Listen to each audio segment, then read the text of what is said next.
Prenons le livre de Hébreux, Hébreux 4, Hébreux 10, Hébreux 10, voilà. Hébreux 10. Est-ce que la sœur Madoussou peut prier pour la parole du Seigneur? Ah, très bien. Hébreux 10. Ok. D'accord. Hébreux 10. Éternel des armées, nous te bénissons, nous te rendons gloire. Nous te disons merci, Seigneur, pour ces instants, l'Éternel des armées. Maintenant, l'heure est venue d'écouter ta parole. Nous t'apportons ton serviteur, Seigneur. Toi qui as bien voulu ce soir, Éternel des armées, que tu, Éternel, nous apportes, Éternel, ces exhortations, Jésus. Nous te prions de disposer les cœurs, Seigneur. Donne-nous, Éternel des armées, de sortir, Éternel, avec quelque chose, Seigneur, ici, Seigneur. Nous te disons, nous te recommandons son cœur, nous te recommandons son esprit, Seigneur.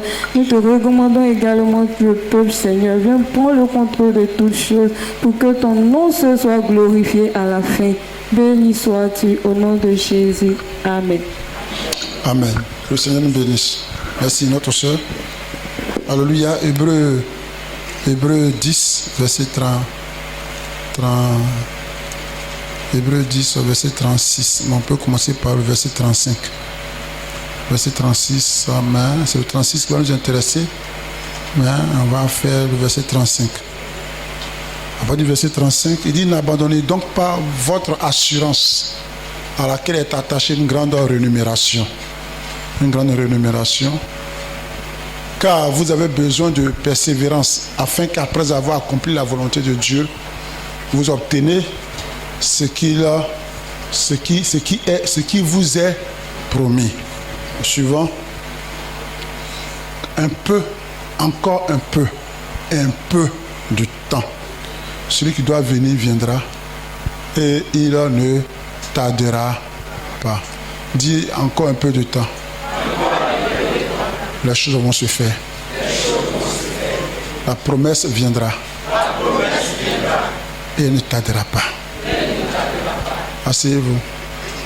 Ces gens de jeunes prières, nous allons les multiplier cette année. Il y a ces gens de prière puis des veillées, des types de veillées. Les veillées seront à caractère délivrance. Les jeunes de prière seront à caractère intercession, comme nous sommes en train de le faire. Nous, on ne vient pas forcément, on vient puis on va prier pour vous. Mais ce sera pour que chacun aussi apprenne à prier pour l'Église. En priant pour l'Église, nous prions pour nous-mêmes. Gloire au Seigneur. Vous savez, aujourd'hui, est-ce qu'on a besoin de prophétiser encore sur vous? On a besoin de nous dire que non, on a déjà tellement reçu. On a reçu, je ne sens pas en moi de fardeau de déclarer. Peut-être que pour une nouvelle personne, peut-être pour quelqu'un qui vient d'arriver, on peut chercher à déclarer encore quelque chose sur sa vie. Mais si tu es dans cette église depuis un certain moment, Dieu nous a déjà fait des promesses. Un temps, il faut que d'autres promesses s'arrêtent. Et puis pour qu'on prenne le temps de digérer les promesses que nous avons reçues. Et quelles promesses n'avons-nous pas reçues dans cette église? Le passage que nous venons de lire vient du livre d'Hébreux. Le livre d'Hébreux, c'est vrai, on ne connaît pas l'auteur du livre d'Hébreux, mais on sait que ça s'adresse à des chrétiens qui avaient un certain niveau de maturité en son temps et qui, ma foi, ont commencé à faillir d'une certaine manière. Donc ils ont commencé à perdre un peu leur assurance à des promesses. C'est pourquoi le livre d'Hébreux va parler beaucoup de foi. C'est au verset 11. Au chapitre 11, qui va parler de la foi est une ferme assurance après la foi. Mais le passage que nous avons lu, c'est le verset 36 qui va retenir notre attention. Je me donne 30 minutes, donc je vais aller vite. Il dit: car vous avez besoin de persévérance, afin qu'après avoir accompli la volonté de Dieu, vous obteniez ce qu'il vous est promis. Dans cette assertion, je veux dire dans cette déclaration, ou dans ce verset, il y a trois vérités qui se dégagent. La première vérité, il dit quoi? Pour faire la volonté de Dieu, il faut de la persévérance. Il dit, vous avez besoin de persévérance afin que, après avoir accompli la volonté de Dieu. Donc, pour faire la volonté de Dieu, il faut la persévérance pour faire la volonté de Dieu. Amen. La deuxième vérité, c'est pour obtenir les promesses de Dieu, il faut faire sa volonté. Il dit, parce qu'il dit que quoi? Afin qu'après avoir accompli la volonté de Dieu, vous obteniez ce qu'il vous est promis. Ce que Dieu a promis, pour que tu puisses entrer dans cette promesse, il faut entrer dans la volonté de Dieu. Et troisièmement, pensée, vérité, c'est que après la persévérance pour faire la volonté de Dieu, il faut persévérer pour obtenir ce qu'il a promis. Quelqu'un me comprend? Après la persévérance, pour faire la volonté de Dieu, il faut la persévérance. Il faut la persévérance. Parce que c'est quand tu vas faire la volonté de Dieu que ce que Dieu a promis là, tu puisses atteindre cela. Mais en même temps aussi, après avoir fini de faire la volonté de Dieu et que tu es dans une saison de l'accomplissement, il faut encore demeurer dans la persévérance. Pour dire qu'aujourd'hui, je vais parler un temps soit peu de persévérance. Alléluia. Un temps soit peu de la persévérance. D'abord, comprenons que la persévérance rime avec le temps. La persévérance va de pair avec le temps. On ne peut pas parler de persévérance sans parler du temps. Le temps et la persévérance vont pratiquement, ils se cohabitent. Alléluia. Parce que le temps combat la persévérance. Le temps même se présente comme l'ennemi de la persévérance. Et les humains même en parlent. L'homme même en parle. Par exemple, on a ce philosophe Simon de Beauvoir qui dit ceci: l'on se contente de tuer le temps en attendant que le temps les tue. Donc pour l'homme, le temps est un ennemi vampirique qui tue l'homme, qui est un ennemi de l'homme. Baudelaire pouvait dire: oh douleur, le temps mange la vie. Le temps mange la vie. Donc, le temps se présente comme un ennemi farouche de l'homme. C'est vrai qu'on va interpréter, ça veut dire au fur et à mesure que le temps passe, on va inexorablement vers la mort. Et donc, ça semble à nous empêcher d'atteindre certains objectifs. Donc, le temps se présente comme un ennemi de Dieu, de choses, de la persévérance, même de l'homme. Mais le temps aussi, en fait, éprouve, check, valorise ou révèle la qualité de la persévérance. Avant que je ne définisse la persévérance, c'est le temps qui va éprouver la persévérance, qui va révéler la qualité de la persévérance que tu as. Quelqu'un me comprend? Abraham Lincoln pouvait dire: on ne perd rien de précieux en prenant son temps. On ne perd rien de précieux en prenant son temps. On dit que si on sait prendre son temps, on gagne quelque chose de précieux. Donc le temps, donc, à la fin, va valoriser, il va révéler la qualité de la persévérance. En matière de temps, nous avons deux espaces de temps. Les théologiens appellent le temps chronos. Le temps chronos, c'est le temps habituel, le vécu au quotidien, le temps dans lequel nous sommes, le temps qui passe. C'est vrai qu'on va parler du temps, je refuse de définir le temps comme l'espace de temps qui sépare deux durées, deux choses. Non, c'est pas de ça. Vous savez ce que c'est que le temps. Mais les théologiens disent que le temps chronos, en grec, chronos, c'est le temps de tous les jours. Tu te lèves le matin, c'est ton vécu pratiquement de tous les jours. Ce qui n'est pas spécial, ce qui est quotidien. C'est ça le temps chronos. Alléluia. Mais il y a ce qu'on appelle aussi le temps kairos. C'est-à-dire que c'est le temps précis de Dieu. C'est le temps de Dieu. Et j'aime cette expression, l'heure de l'Éternel est la meilleure. C'est le temps précis de Dieu. En fait, c'est le temps du temps. Après avoir entendu pendant le chronos, le temps de la promesse, le temps de l'accomplissement, le temps comment on appelle ça, où les choses de Dieu arrivent. Donc, le temps, c'est le temps où Dieu fait toutes choses à merveille.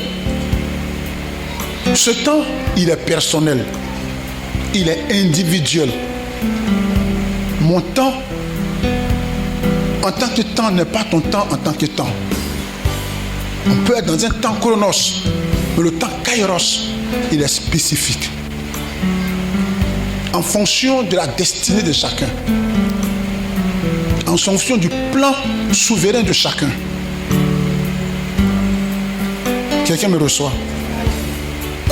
Quand tu entres dans le temps de Dieu, le tapis rouge t'est dressé. Quand tu entres dans le temps de Dieu, c'est le temps kairos. Et ce temps rime avec la persévérance. La persévérance doit te permettre de développer ce qu'il faut en attendant le temps, ou bien de rester dans le temps en attendant le temps, ou bien de bien te comporter dans le temps en attendant le temps. C'est ça la persévérance. C'est l'ensemble d'attitudes que tu dois avoir dans le temps en attendant le temps. Si tu as reçu une promesse, si tu as reçu une conviction, si tu as reçu une assurance, si tu as reçu quelque chose, si tu es dans un projet, si tu es dans quelque chose en tant que chose. Un des principes que le Seigneur donne pour faire les choses de façon merveilleuse, c'est le principe de la persévérance. Qu'est-ce que la persévérance? Quelles sont les caractéristiques de la persévérance? La persévérance, c'est de ne rien relâcher quand on est sur la bonne voie. Ce n'est pas abandonner. La persévérance, ce n'est pas se décourager. Vous savez, les épreuves, dans Hébreu, Dieu parle à un peuple qui a bien commencé, mais qui au fur et à mesure que le temps passe et que les épreuves se font rudes, ce peuple a tendance à retourner dans ce qu'il a laissé, c'est-à-dire le judaïsme. Un peuple qui était gagné par le découragement, qui avait commencé à perdre son assurance. C'est pourquoi on allait voir qu'au chapitre 12, il va dire d'élever les yeux. Après avoir défini au chapitre 11 la bibliothèque, de faire la bibliothèque des héros de la foi. Par la foi, Abraham a fait ceci. Par la foi, ceci a fait cela. Par la foi, ça. Par la foi, telle personne. Par la foi, telle personne. Maintenant, au chapitre 12, verset 1, il dit nous, donc aussi, puisque nous sommes environnés d'un si grand lieu de témoins, prenez les témoins, à partir du chapitre 11, les héros de la foi, parce qu'après avoir défini la foi, il va donner, c'est pas Abraham, c'est pas la foi qui est Abraham, c'est pas la foi qui est Enoch, c'est pas la foi qui est une personne, c'est pas la foi qui est Sarah, c'est pas la foi. Donc il va définir un certain, il dit une nuée de témoins. Il y a tellement de témoins qui par la foi, dans le sens de la persévérance, ont obtenu, d'autres n'ont même pas obtenu de même la promesse. Il dit on a entouré. Donc rejetons le fardeau et le péché qui nous enveloppe si facilement et courons avec persévérance dans la carrière qui nous est ouverte. Et puis il va dire au suivant, il dit quoi après ça?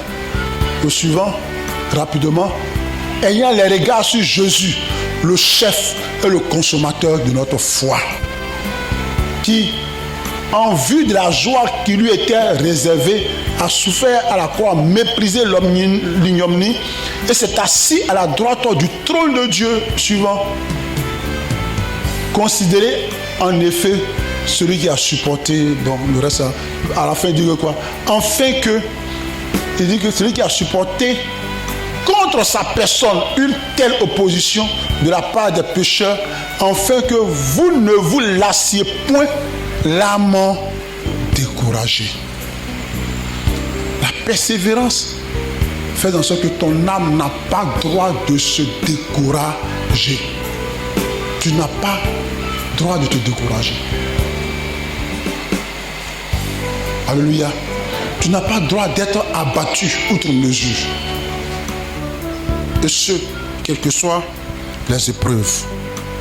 Donc la persévérance, j'ai déjà défini ici. Persévérance, c'est quoi? Je dis quoi? Terre à terre. Persévérance.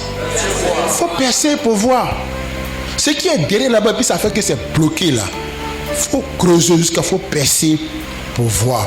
Percer, perce et tu verras. Persévérance. Perce et tu verras. Perce l'obstacle et tu verras.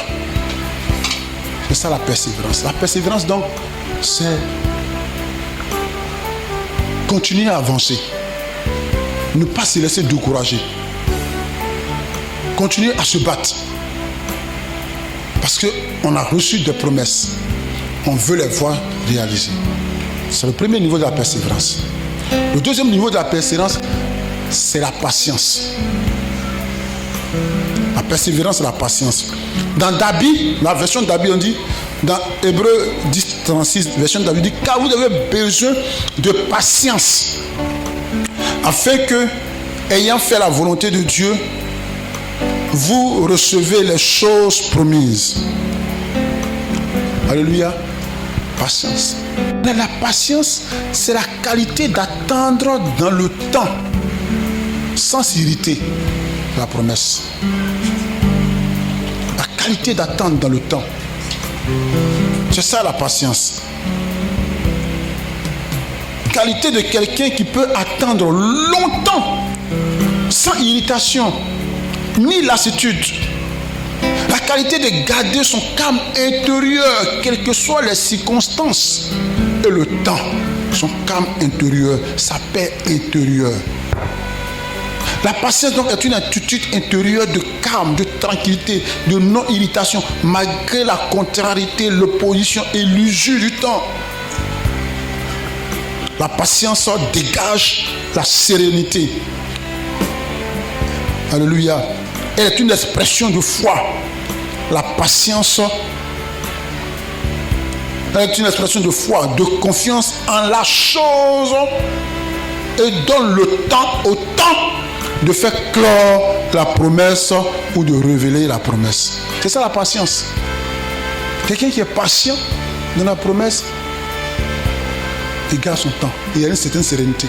Il se dit, ça va se faire. Les choses vont s'arranger. Tout ça, c'est la persévérance. La persévérance, première explication de la persévérance, c'est la persévérance. Deuxième de la persévérance, c'est la patience. La persévérance rime avec la patience. Et la patience, c'est un cas. Pendant que Dieu est en train de te bénir, ou bien Dieu bénit les autres, toi pourtant n'est pas encore venu, tu restes calme. Chaque bénédiction qui tombe à tes yeux te rapproche de toi ta bénédiction.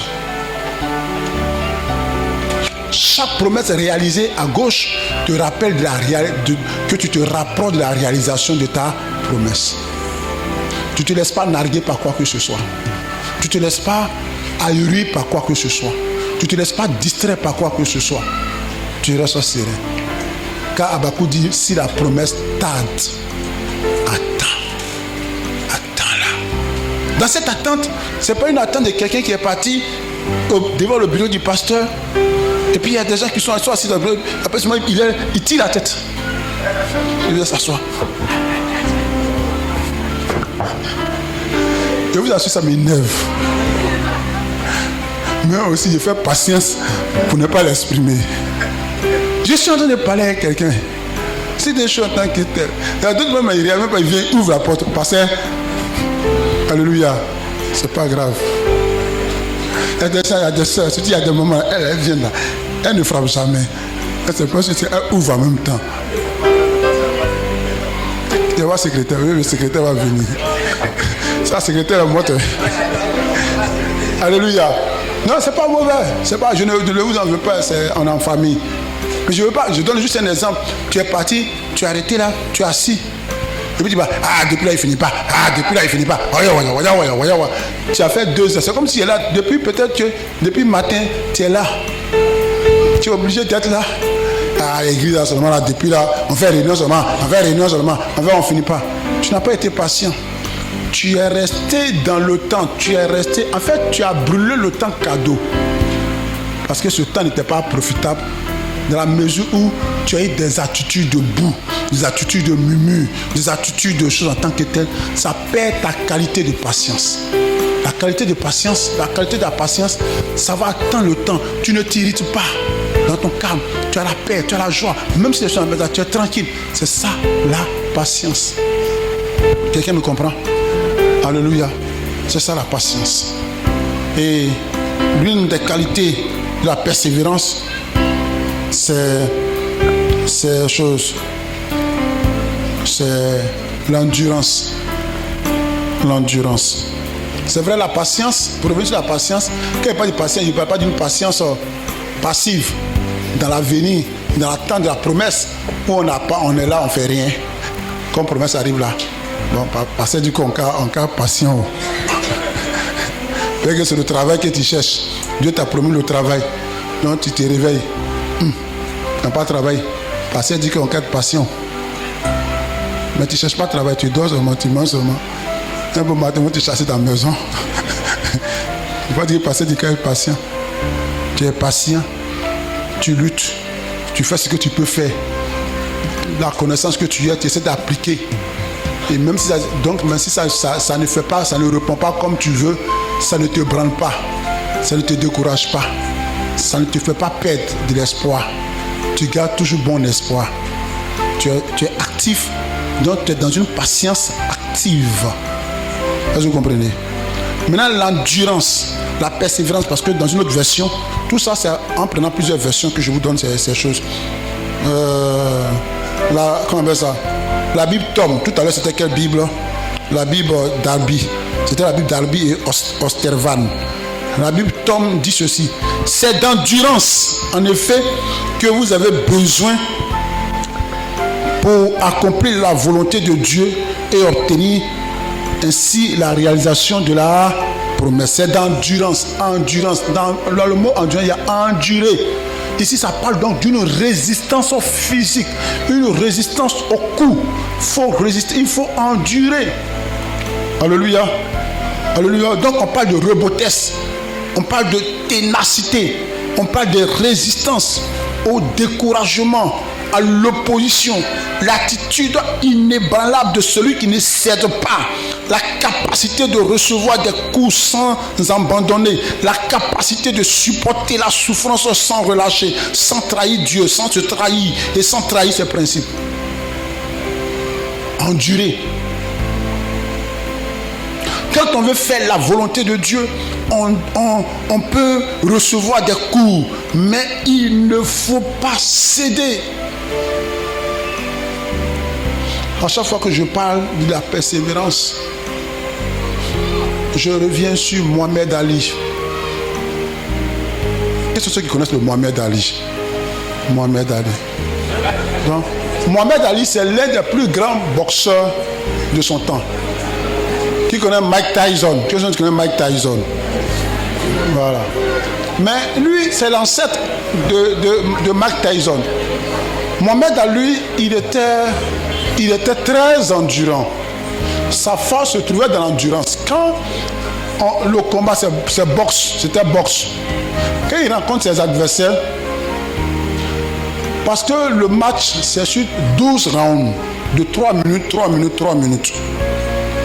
Quand le combat commence, chacun se donne un coup, mais lui, il se réserve.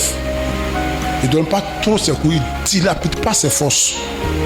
Entend son ennemi, il veut le mettre KO sur coup. Il ne doit pas tomber KO. Il doit tenir. Donc quand ça commence, l'ennemi commence à faire par là. Et l'ennemi le boxe. Souvent il est là comme ça. Et puis le gars le tape. Il tombe. Et rapidement il s'élève. Ou bien s'il attaque, il est là mais il ne tombe pas. Il est là, il encaisse. Il donne un peu de coup, il encaisse. Il encaisse. Il est endurant. Son ennemi pense qu'il va pouvoir le vaincre dans les 2 ou 3 rounds. Donc il donne toute sa force. Quand il le voit, mais on pense que Mohamed Ali va tomber, mais il ne tombe pas. Quand on arrive à la 9e round, en ce moment le gars il a tout donné. Mohamed Ali maintenant. Alléluia. Alléluia. Le gars ne voit plus rien. Ça vient à gauche, ça vient à droite, ça vient à 4, ça vient à partir de 10e round là. S'il n'est pas content, s'il est content, lui-même là, il va aller jusqu'au 12e round. Et puis il t'amène à 12e round. 12e round là, wow, tu es mort. Quand il prend là, tu as envie de dire, il faut siffler la fin. Il te colle jusqu'à... Tu as tombé forcé. Mohamed Ali, il ne relâche pas. Quand on est endurant, on encaisse les coups sans tomber. Quels sont les coups que tu es en train de recevoir? Ne tombe pas. Ne relâche pas. Les coups peuvent venir de partout. Église de Dieu. Les coups peuvent venir de partout, peuple de Dieu. Mais ne relâche pas. N'abandonne pas tes promesses. N'abandonne pas ton assurance. N'abandonne pas ton combat. N'abandonne pas ta ferveur. Quelqu'un me comprend? N'abandonne pas ta foi. N'abandonne pas ton zèle. N'abandonne pas ta consécration. N'abandonne rien. Tiens, résiste. Parce qu'il y a une promesse qui est attachée à ça. Et l'autre qualité de la persévérance, c'est la constance. La constance. Ça, c'est quelle version? La constance. La Bible Jérusalem. La Bible Jérusalem dit, vous avez besoin de constance pour que, après avoir accompli la volonté de Dieu, vous bénéficiez de la promesse. La constance, c'est la qualité de ce qui dure, de ce qui est stable, de ce qui ne change pas, quel que soit le temps. Une personne constante est une personne qui ne change pas dans ce qu'il est, dans ce qu'il fait, ou dans ce qu'il est. Donc, une personne constante est une personne qui ne change pas dans ce qu'il fait ou dans ce qu'il est, quels que soient les événements et les environnements. On a l'histoire de Daniel. La Bible dit dans Daniel 6, verset 10, lorsque Daniel sut que le décret était écrit, il se retira dans sa maison où les fenêtres de la chambre supérieure étaient ouvertes dans la direction de Jérusalem, et 3 fois le jour, il se mettait à genoux, il priait, il louait Dieu comme il le faisait par avant. Ils ont pris un décret pour dire que sur un espace de 1 mois, personne ne doit adorer son Dieu que la statue de Darius. La Bible dit que quand Daniel a entendu, il est rentré dans sa maison comme il le faisait. Il est resté constant. La constance produit des résultats. Ce n'est pas de la force, la constance. Pour nous qui faisons mathématiques, je sais que j'ai déjà expliqué ça ici, pour nous qui faisons les mathématiques, la constance, la fonction constante, c'est une fonction qui ne varie pas, quelle que soit la variable. F de x est égal à 2. Quel que soit le x qui est la variable, le résultat sera toujours 2. Pour les mathématiciens, les littéraires, ils ne vont pas comprendre. On va gagner du temps. Donc je m'adresse aux mathématiciens. Alléluia. Si f de x est égal à 9,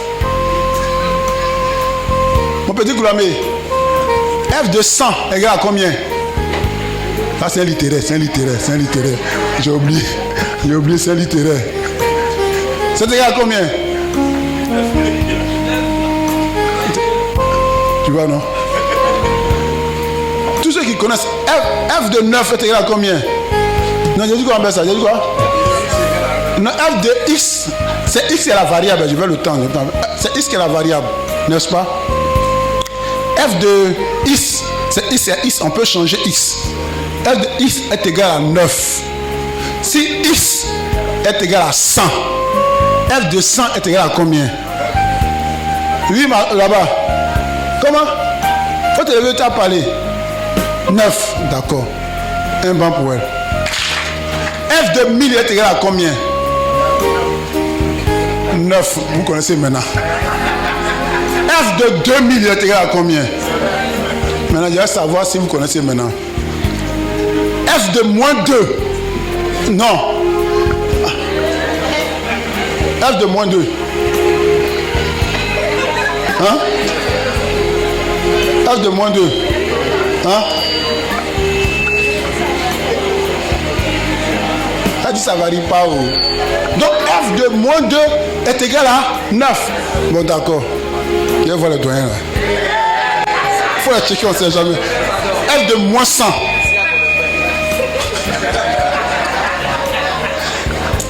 F de moins 100 est égal à 9. Le 9 ne change pas. Le X, comme j'avais dit tout à l'heure, le X qui est une variable. Le X, c'est-à-dire que c'est lui qui est la variable. Lui, il change. Mais les résultats restent le même. Le X peut être égal aux événements de la vie. Le 9 peut être égal à soit ta vie de prière, soit ta promesse, soit comment on appelle ça, ta consécration. Donc si F des événements de la vie est égal à ta consécration, ça veut dire que quels que soient les événements de ta vie, tu dois rester consacré. F des événements heureux est égal à quoi? Consécration. F des événements malheureux est égal à quoi? Consécration. F d'enfantement est égal à consécration. F de chômage est égal à consécration. Ça veut dire que l'élément qui est dans la variable, quel que soit son changement, tu restes égal à ta valeur. C'est ça la constance. Tu restes égal à ce à quoi tu crois. Tu restes égal. Parce que la constance produit forcément des résultats. Tu es au travail, c'est la même chose. Reste constant. Constant dans la progression. Constant dans l'œuvre. Et l'un des éléments aussi de la foi, de la persévérance, c'est la foi. C'est la foi. C'est pourquoi il a besoin de foi. C'est pourquoi après il va définir après du verset du chapitre 11, il dit la foi est une ferme assurance des choses. On ne peut pas être persévérant si on n'a pas la foi. C'est la foi qui caractérise la persévérance. C'est avec la foi qu'on va persévérer. C'est avec la foi qu'on va endurer. C'est avec la foi qu'on va être patient. C'est avec la foi. Dès que la foi perd, tu perds la foi, ta persévérance prend un coup. Parce que la persévérance, c'est la foi. Si nous avons foi, nous allons bâtir une œuvre grande et gigantesque. Le temple, la maquette est pratiquement finie. Il reste à faire des retouches. Et je vais pouvoir demander de donner les prix des grandes œuvres. Ayons les yeux sur le Seigneur. Mais au-delà du temple que nous sommes en train de bâtir, simple et grand, c'est une église de qualité que nous sommes en train de bâtir. Quels que soient les événements heureux, je crois à cette église. Je crois en la possibilité de présenter à Dieu des frères et des sœurs dont la loyauté est inébranlable vis-à-vis de Dieu, mais vis-à-vis aussi des principes de Dieu, avec des qualités de vie qui glorifient le Seigneur. C'est pas facile. Je viens de cela de mettre entre guillemets 3 personnes sous discipline là-bas. Une personne sous discipline, 3 personnes des avertissements parce qu'ils ne sont pas baptisés. Je leur ai dit que s'ils étaient ici, j'allais les chasser de l'église. C'est dur, c'est difficile. Mais parce qu'il y a eu quelque chose qu'on n'a pas vite réagi, les autres aussi se sont mis là. C'est dur, c'est difficile. Mais je sais comment j'ai présenté ça là-bas.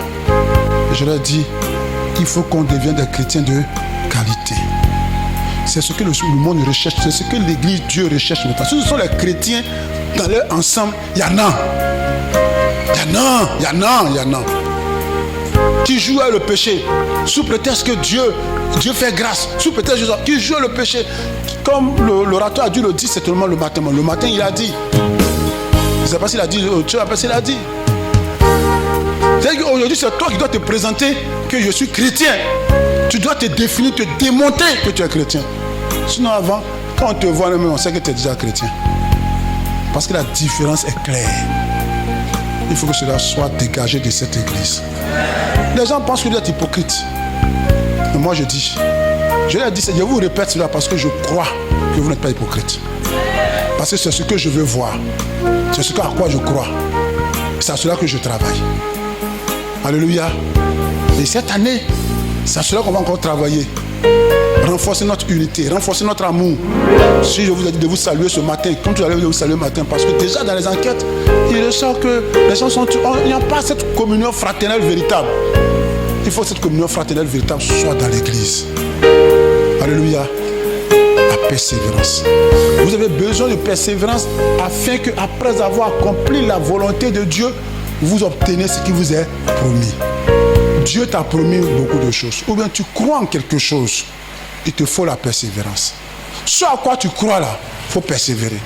Utilise ces 5 caractéristiques de la persévérance. En sachant qu'il y a un élément, un facteur qui combat, qui check cette persévérance, qui est le facteur temps. Mais dans le temps, tu manifestes ta persévérance pour que dans le temps, ton temps arrive. Et ton temps arrive, Dieu sera glorifié. Que le Seigneur vous bénisse.